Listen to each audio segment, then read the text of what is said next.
அகமதாபாத் விமான விபத்து நடைபெற்ற மருத்துவக் கல்லூரி விடுதியின் முதல் மாடியிலிருந்து குதித்து சென்னையைச் சேர்ந்த மருத்துவ மாணவர் உயிர் தப்பியுள்ளார்.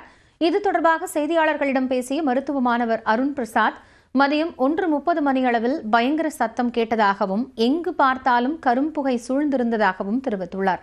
வெளியே வந்த பிறகுதான் விமானம் விபத்திற்குள்ளானது என்பது தெரிய வந்ததாகவும் அவர் கூறினார்.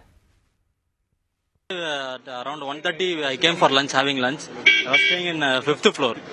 So while having lunch around 1:30 I heard the loud noise with explosion, and suddenly everywhere smoke was there. All four sides smoke was surrounded, and we don't know, I don't know what to do, and I came running till first floor, and there still smoke was there, and I jumped from the first floor to here outside, and we came run.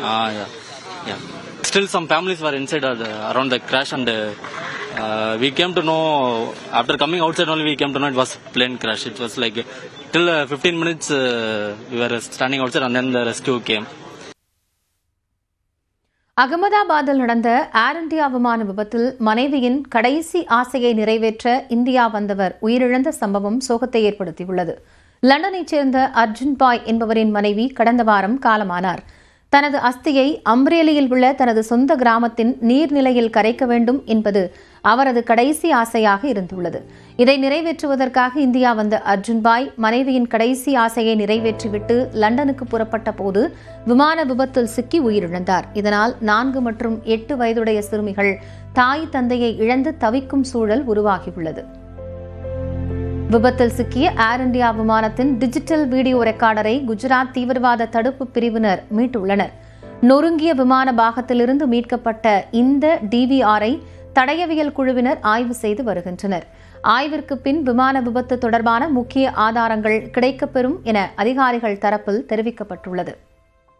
இதனிடையே அகமதாபாத் விமான விபத்தில் உயிரிழந்தவர்களின் உடல்கள் உறவினர்களிடம் ஒப்படைக்கும் பணிகள் தொடங்கியிருக்கின்றன.